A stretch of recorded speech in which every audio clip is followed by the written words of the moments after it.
Hi everyone, Mr. Baumgarten here with the next of our series of videos on Python, and today we are looking at while loops.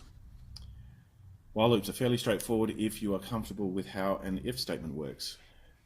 Pretty well works exactly the same without the extra complication of the else or the elifs. So if I quickly bring up some examples. So we have while and our test condition, and while, as long as this test condition is true, we'll keep executing our loop, and then we finish with a colon. And these test conditions are created exactly the same way they are for if statements. So a simple example that we have happening here, let's set a variable to 1, and while a is less than or equal to 10, we're going to print out a, and then we do a calculation on a. We take whatever value it is in it, we add 1 to it, store it back into a, and then ask. We've hit the end of the loop, so we come back up to the while again and say, okay, is a less than or equal to 10? Well, when it's 2, yes it is, so we print out 2. We do 2 plus 1, store it into a as 3. Is 3 less than or equal to 10? Yes it is, right? And so on, we keep going through, and so this would print out 1, 2, 3, 4, 5, 6, 7, 8, 9, 10. Another simple example here, where it's just saying I can add, let's enter some numbers, or a 0 to stop. Start off with a total of 0. Okay, we haven't added any numbers together yet, but we ask for an input, which we convert into an integer. And as long as that number is not equal to 0, we are then going to add it to whatever is in our total, save it to our total, and then ask for the next number. Is that number equal to 0? No. Let's add it to our total, and so on until it is equal to 0. Then we'll exit and we'll print out our totals. So that's it for while loops. Actually fairly straightforward. A little comment I will make. I know some of my students are using some Python reference notes on snakeify.org, and there's some extra features about Python while loops that talks about, which I'm not going to show you, mainly because as a purist, as a programmer, I don't like some of those extra little quirks that it has, and you don't need them. Anything you want to do in code you can do without those extra little hacks that they have added to the while loop in Python. So tough bickies, you can go without them. If you want to play with them, fine, by all means, but you're on your own. Don't come crying to me for help. Right, so let's do a couple of the exercises, and we'll log into Replit, and all right, let's resize this, and if I just go in to so the while loop exercises come in under chapter 6. So 6.1, list a sequence of squares, and I've already written in an answer in here. Right, so what we input a number, in this case 50, and we put all the squares of the numbers up to less than that number. So 1 squared is 1, 2 squared is 4, 3 squared is 9, 4 squared is 16, 5 squared is 25, 6 squared is 36, 7 squared is 49, 49 is less than 50, but the next one, 8 squared 64, is not less than 50, so we've bowed out. Right, so this is the way I have solved it. I said, okay, well, let's input, see what number we're supposed to stop at is, and we're going to be iterating through because we're counting from 1, 2, 3, 4, right? So let's start from the number 1, and that's us all set up. So let's go into our while loop. Right, 1 raised to the power of 2. All right, so 1 squared is 1, while that is less than or equal to our stopping number, 50. Yep, it is. So let's print out 1 squared, and this end equals space. So just a reminder that allows us to override the behavior of the print function, so that when it is finished, it'll now print a space instead of putting in a line feed. Because you look here at the example output, they've got spaces between all the different outputs instead of having it been 1, 4, 9, 16, 25, all on different lines. So that's what that part is doing. And then here I'm just increasing to move on to the next number. Right? For those who haven't seen this kind of syntax before, this is a shorthand way of saying this. All right, take whatever is in num, add 1 to it, and store it back into num. This is a shortcut way of doing that. Okay, so take the value of num and add 1 to it. There we go.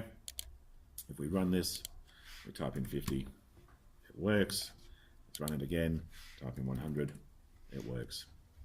Okay, and so we can do the submit, and we have passed the first exercise. Excellent. Let's do another one. 6.7, average of the sequence. Right, I really should have cleared these after I did them with the class before the video, so I could actually type it with you. So basically our inputs is a whole pile of numbers up until we get a 0, and then we want to average what those numbers were. So the average of 10 and 30 is 20. We know that calculating an average, we need to have the sum, which I've called the total, divided by the number of numbers that our average is for. So I've called that count. So we start off with a sum where our total is 0 and our count is 0, and we ask what the first number is. And while it doesn't equal 0, we're going to increase our total by that amount, and we're going to increase our count to say that we have an extra number as part of our average calculation. And then we just ask, all right, what's the next number that you want? And we keep adding that to our total and increasing our count until we eventually type in a 0. And we just say, okay, well, the total of all the numbers was that. The number of numbers we had was that. That division will give us the average. All right, so using the example, 10 and 30 average out to 20, but you can just type in a whole pile of numbers. Yeah, you get the idea. All right, and it calculates the average for us. Fantastic, and if we run the submit, this will work. Let's do one last one, which is the reason my students will be here, because I promised to do 6F on the video.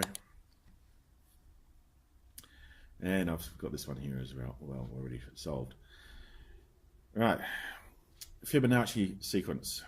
The way Fibonacci works, it is the two previous numbers added together. So the third number of the first two are always 1, so 1 and 1, and then from there on it's 2 is the 1 plus the 1, the 3 is the 1 plus the 2,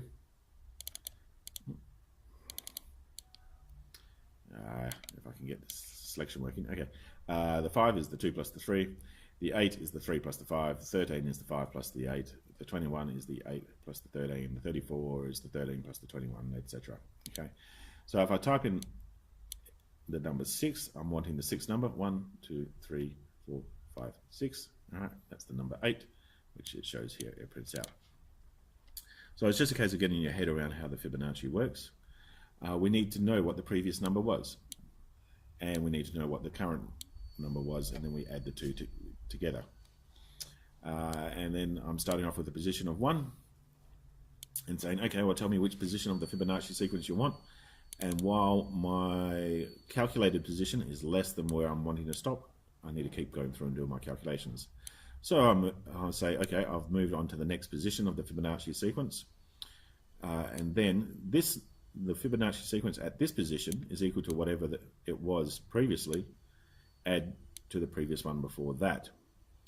Now, the only part that I've skipped over here is this part, because previous needs to be updated to what the Fibonacci sequence was of the last time, which before we run this line, this contains. So I'm saving what Fibonacci was before I run this line into a variable called temp, and then I store that temp into previous. There's a few different ways you could have done this, but in terms of wrapping your head around it, I would actually recommend for this problem, get some paper and pen out and actually write out what it is that you're trying to do. All right, so maybe sequence number. All right, what the Fibonacci number was and what previous was. All right, so we know that the sequence of 1, I need to be adding together, well, 1 plus 0. All right, let's put here new Fibo.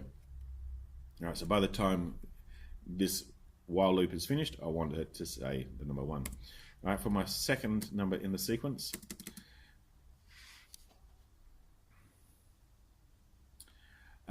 this time, the number that was here needs to have gone into previous. All right. And then I take what this number was, and that becomes my Fibo variable. All right, and then 1 plus 1 is equal to 2. All right, and basically keep going through this and until you are able to work out in your head what's going on. And I've actually got that wrong because the second one is also a 1. But you get the idea. Sometimes it works out best to just draw it on paper until you can figure out what's going on and then try implementing it on the computer. And Fibonacci sequence kind of gets to that level of difficulty, especially for a new programmer. So anyway, that's while loops. I hope that helps. Keep on coding. All right, see you, ladies and gentlemen.